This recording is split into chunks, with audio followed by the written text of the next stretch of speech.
This is the Roundup video for July 2020. As normal, I'm just going to run through the documentation website and then demonstrate some of the features in Hive. So today sees the official launch of our PaymentSense terminal integration.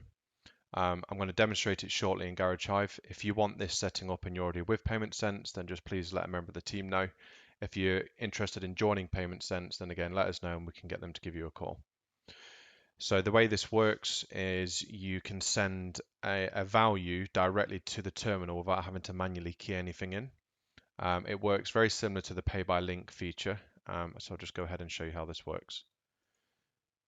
So from within a job sheet, under the take payment window, you'll see there's a new option called pay by card terminal. When I select this and press OK, it's going to simulate a payment because I'm just in the development area at the moment. What it will do immediately, and it is almost within a second, it will send the information straight to the card terminal ready for the customer to either use contactless or use chip and pin. So pay by card terminal, I can key in a different amount. So let's say the customer's splitting their bill and they're paying some cash and some card, or you can key in a manual amount here, but by default it will take it from the document total. If I go ahead and press OK, you can see the information here. So it will tell you the current status of the card, the transaction, and what the customer is doing. When the payment has successfully gone through, in the payment gateway amount column, you'll see the amount that has come in. If I click on this, it will open the entries, the gateway entries for the job. And here you can see that the payment was successful, the time of the payment, etc. It's the same table that exists for the pay by link feature as well. So a really good feature. Again, this is now officially live. So if you want it setting up, then just please let us know. For those using the integrated accountancy, you can now export straight from Receipt Bank. If you've connected Receipt Bank to your bank account, then you can use that export instead of your bank's export. It could be a better option for some of you guys. For auditing purposes, we added the amount in the VI estimate list. So I'll go ahead and show you this.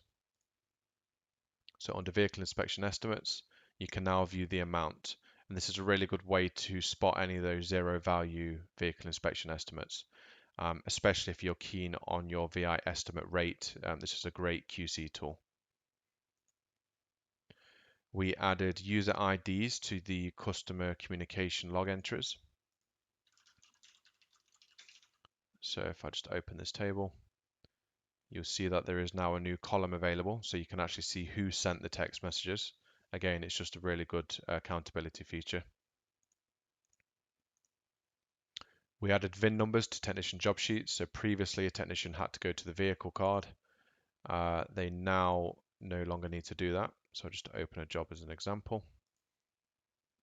And this is a technician's job sheet. So you can see that VIN number is now available directly from within the job sheet. They no longer need to go to the vehicle card.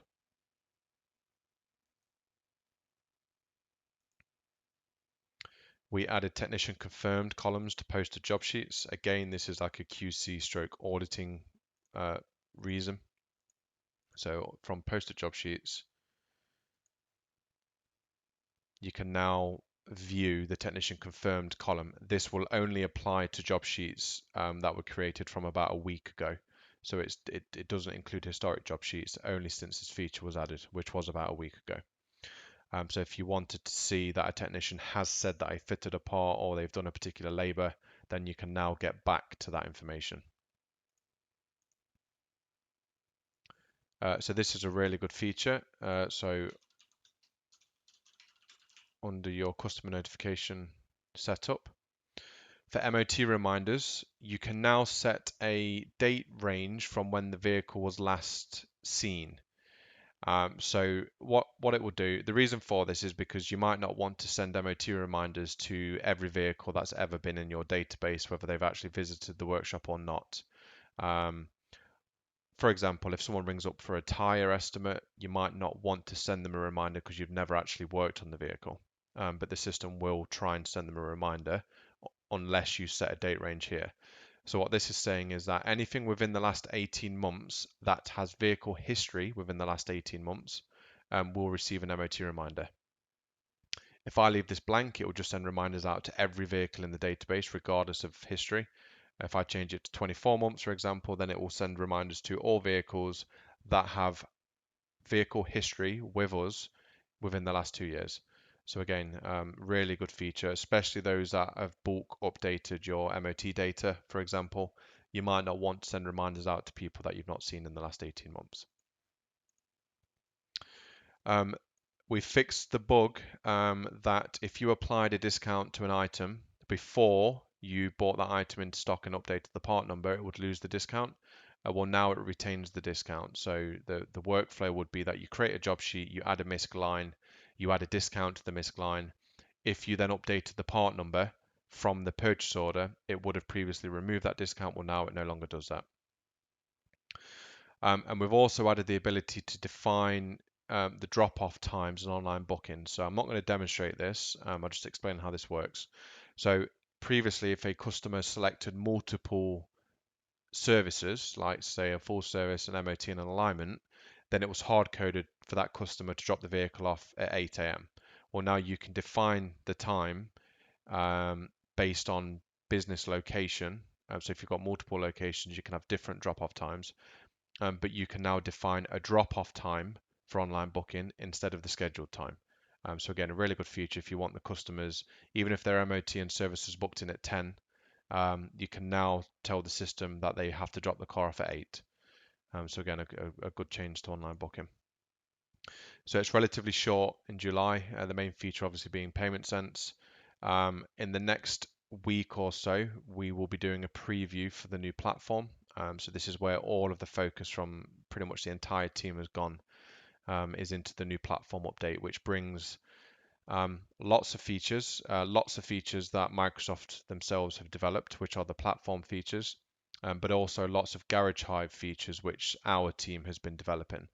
So you can appreciate that the development that now goes into the platform we're currently on has to then be redone for the new platform that we're moving to, which is why we've scaled back the development for the current platform, because soon enough everybody will be on the new platform, where there are lots of new updates, which we will be speaking about probably within the next 7 to 14 days.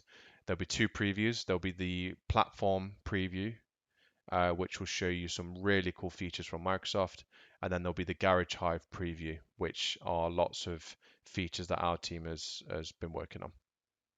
So really look forward to your feedback. Again, if you want Payment Sense to be set up, then please let us know. Any comments or questions, then please put them in the community forum. Thank you.